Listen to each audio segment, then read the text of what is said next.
Ah, God. Oh, crap. Well, this is a mess. Oh, all this work and it's going right in the trash.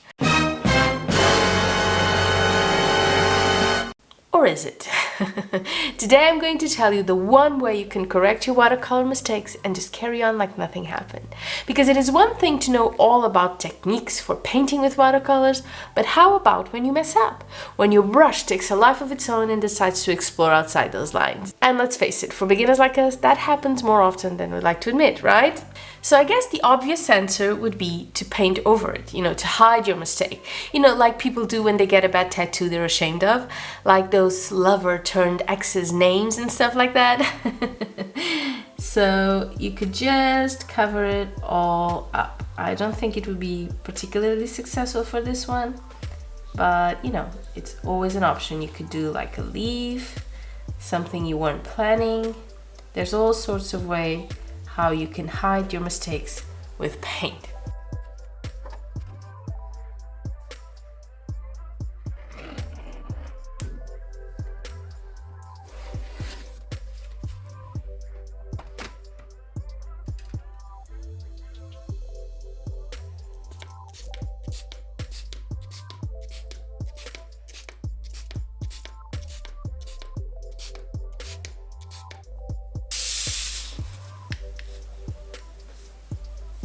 And yes, you can just, wait for it to dry and then cover it up with white gouache and just be done with it.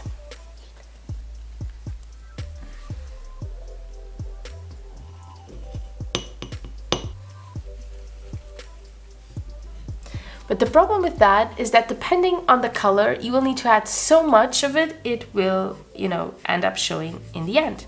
You will see that you have added some layer of something because you will need to add just so many layers to get it covered. So it's not really the best option. But did you know you can just erase watercolors? Yeah, just erase it. It's that simple. Well, when you do it with watercolors, it's actually called lifting, I guess. So here's how you do it.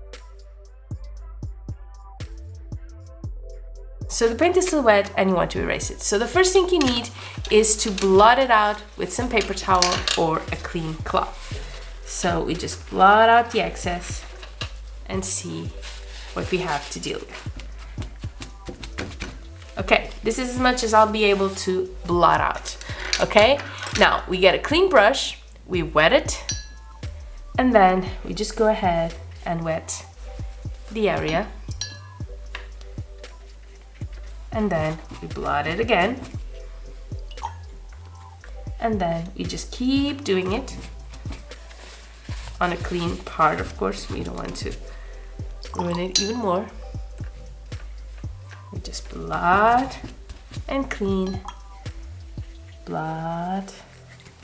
So wet it and blot it, and wet it and blot it. And wet it and blot it again. And all you need to make sure is that your brush remains clean every time you go at it, because if not, it'll just be, moving paint around, and that's not really what you want.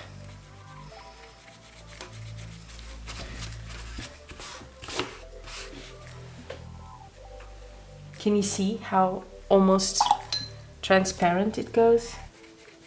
The more we keep doing this, the more it will disappear. So for as long as you're able to do this, or for as long as your paper will take that you do this without starting to, disintegrate, that's how you erase watercolors. So here's the process. You blot it, then add water with a clean brush, clean your brush, blot again, and repeat as many times as necessary until you're happy with your results. Or as many times as your paper will take it, of course. Now, let's say that you've only noticed your mistake once your painting is dry. Or maybe it's not really a mistake, just something you don't really like the look of once it's nice and dry.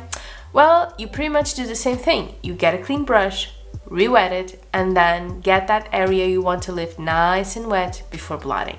And then do exactly what we did for the first one. So let's say this little bit over here. Look at that. The difference it makes. Look at that, guys. It's as close to an eraser as you'll ever get.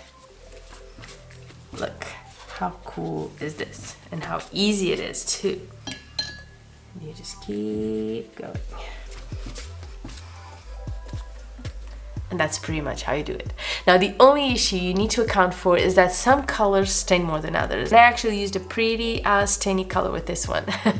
I just made life harder for myself, what can I say? So sometimes you just can't lift a certain color 100%. It leaves a slight stain like we've seen here, particularly if the paint has had the chance to dry and get completely absorbed by the paper.